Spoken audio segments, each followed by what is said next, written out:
सारी अभिनेत्रियों ने नागिन बनने से मना कर दिया। ज़्यादातर अभिनेता और अभिनेत्रियों के पीछे पीछे लोग भागते हैं ऑटोग्राफ लेने के लिए। रीना रॉय बताती रही हैं कि उनसे लोग दूर भागते, लोग उनको नागिन समझते। दोस्तों, आज चूंकि रीना रॉय का जन्मदिन है, रीना रॉय को लोग आज भी नागिन के रूप में याद करते हैं। फिल्म बनी थी नागिन, जिसमें नागिन की भूमिका निभाई थी रीना रॉय ने। और मजे की बात यह है कि रीना रॉय इस फिल्म में, जब उनको ये फिल्म ऑफर हुई, तो रीना रॉय से पहले बहुत सी ऐसी अभिनेत्रियां थी जिन्होंने नागिन फिल्म करने से ही मना कर दिया था। रीना रॉय की मां, उन्होंने भी रीना रॉय को मना कर दिया था, ये कह के कि ये फिल्म ऐसी है जिसमें नागिन लोगों को मारती है।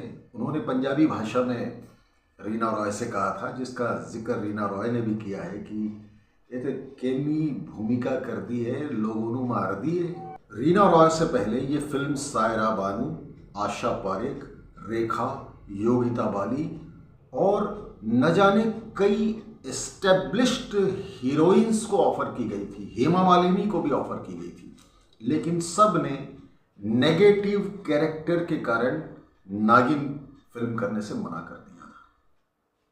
1976 में बनी थी नागिन और यह फिल्म सुपर डुपर हिट साबित हुई थी।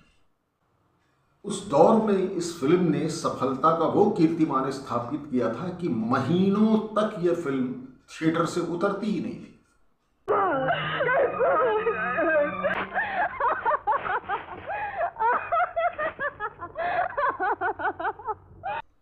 जो जितेंद्र की भूमिका है वो राजकुमार को ऑफर की गई थी, उन्होंने मना कर दिया। धर्मेंद्र को ऑफर की गई थी ये फिल्म, उन्होंने मना कर दिया। लेकिन नरगिस ने रीना रॉय का डांस देखा था, वे जानती थी कि रीना रॉय नृत्य में माहिर है, इसलिए उन्होंने शंकर मूवीज के प्रोड्यूसर डायरेक्टर राजकुमार कोहली को ये बात बताई। निशी कोहली, जो कि अपने ज़माने की बहुत चर्चित हीरोइन रही हैं, हिट हीरोइन रही हैं, वो राजकुमार कोहली जी की धर्मपत्नी हैं। तो नरगिस के कहने पर रीना रॉय को कास्ट किया गया। जब सारी अभिनेत्रियों ने नागिन बनने से मना कर दिया, तो रीना रॉय को चूंकि उस दौर में एक सुपरहिट की ज़रूरत थी और बड़े स्टार कास्ट की फिल्म थी, 14 बड़े स्टार इस फिल्म में थे। संजय खान, फिरोज खान, सुनील दत्त, विनोद मेहरा, प्रेमनाथ, जगदीप, योगिता बाली, रेखा और भी कई कलाकार इस फिल्म में थे। जाहिर सी बात है, इससे पहले राजकुमार कोहली ने सिर्फ एक फिल्म बनाई थी और वो कोई खास चली नहीं थी, नए ज़माने के लोग। तो राजकुमार कोहली भी एक नए किस्म का प्रयोग कर रहे थे और 1950-60 के दशक में एक नागिन बन चुकी थी, जिसमें वैजंती माला की मुख्य भूमिका थी। उसके बाद जब ये नागिन बनी, लेकिन ये नागिन ज़रा अलग हटके थी। नए ज़माने के कथानक को पुराने मिथक और किंवदंतियों से जोड़कर यह फिल्म बनाई गई थी। लेकिन फिल्म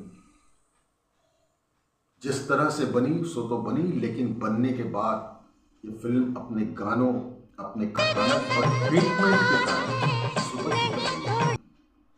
बेशक वो 67 साल की हो गई हैं, 67 ईयर्स, लेकिन रीना रॉय दर्शकों को याद रहती हैं। नागिन लोग आज भी बड़े चाव से देखते हैं। इस फिल्म के गाने भी हिट हुए थे। इस फिल्म का कथानक तो लोगों को बहुत पसंद आया था। वो दौर भी ऐसा था कि फिल्में लोग बड़े चाव से देखा करते थे। नागिन की सफलता के बाद रीना रॉय ने राजकुमार कोहली की ही फिल्म जानी दुश्मन में काम किया। उसके बाद उनकी आशा, अपनापन और भी कई फिल्में आई, बदलते रिश्ते आई, जिसमें रीना रॉय की अच्छी भूमिका थी। लेकिन आशा के लिए उनको आज भी याद किया जाता है। आशा में उनके बड़े सुपरहिट गाने थे।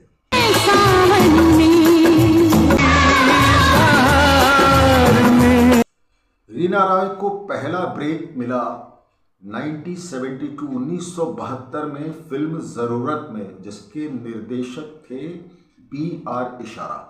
रीना रॉय की माँ हिंदू थी और उनके पिता मुस्लिम थे। बाद में वो उनमें अलगाव हो गया।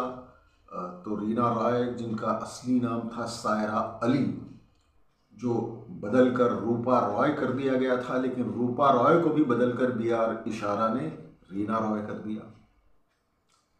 फिल्म ज़रूरत में बड़े ही बोल्ड सीन देने पड़े थे। उस दौर में रीना रॉय की बड़ी चर्चा भी हुई थी, लेकिन रीना रॉय उस वक्त मजबूर थी। फिल्मों में उनको ब्रेक की ज़रूरत थी, लिहाजा ये भूमिकाएं उनको करनी पड़ी। लेकिन नागिन फिल्म ने रीना रॉय के करियर को एक ऐसा बूस्ट दिया कि फिर वो अपनी पसंद से फिल्में करने लगी। बाद में रीना रॉय ने अपनी बहन के साथ एक फिल्म भी बनाई, सनम तेरी कसम, जिसमें कमला हसन थी। रीना रॉय का बाद में पाकिस्तान के क्रिकेटर मोहसिन खान के साथ निकाह भी हो गया, बाद में अलगाव भी हो गया। ये अलग बात है कि उनको बहुत लड़ाई लड़नी पड़ी अपनी बेटी सनम की कस्टडी को लेकर। लेकिन रीना रॉय को निजी जीवन में काफ़ी दुख और तनाव झेलने पड़े। उनकी आखिरी फिल्म सन 2000 में रिफ्यूजी आई थी। रीना रॉय को उनकी भावप्रवण भूमिकाओं में एक्सप्रेशंस के लिए जाना जाता है, खास करके आशा का वो गाना शीशा हो या दिल हो आखिर टूट जाता है। ये फिल्म रीना रॉय की वजह से खूब चर्चित हुआ।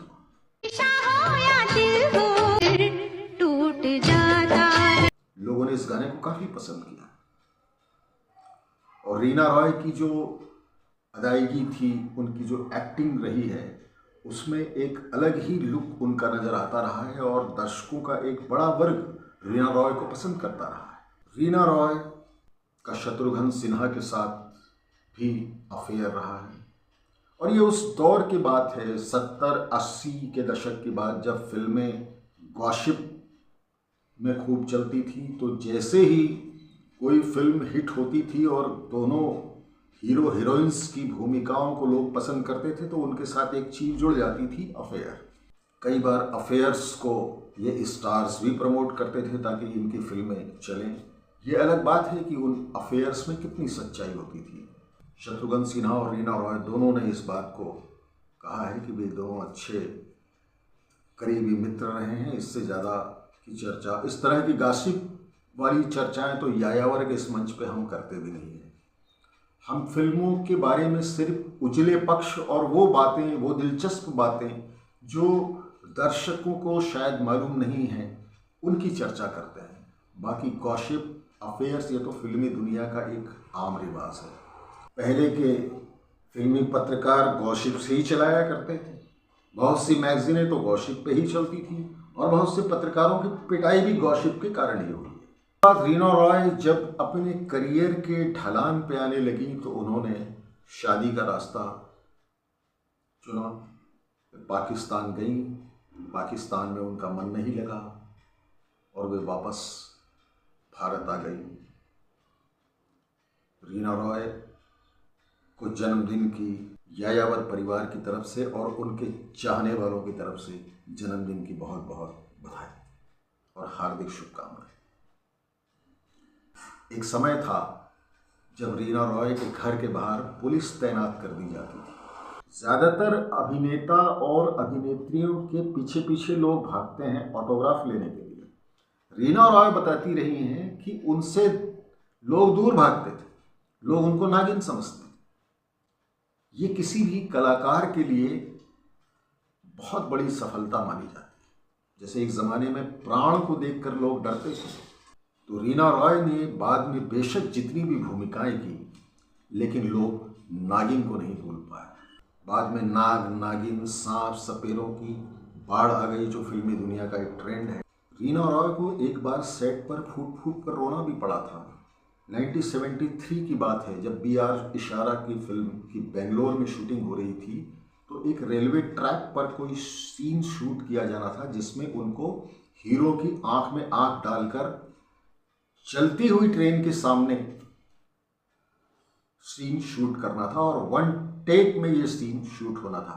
लेकिन जैसे ही ट्रेन आई और फिल्म शूट होने लगी तो रीना रॉय अपना डायलॉग ही भूल गई।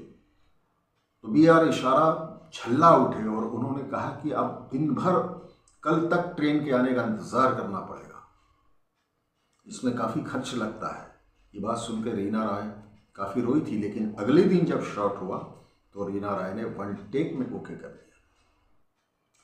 रीना रॉय का जीवन निजी तौर पर काफ़ी दुख और तकलीफ़ों से भरा रहा है। बचपन में पिता से अलगाव, बाद में जिनके साथ उनकी दोस्ती के किस्से आम थे, जिसको दोनों ही स्वीकार कर चुके हैं, वो भी उस मोर्चे पर भी रीना रॉय को कोई सफलता नहीं मिली और बाद में शादी हुई तो वो भी टूट गई। रीना रॉय की ज़िंदगी का एक सियाह पक्ष ये भी है।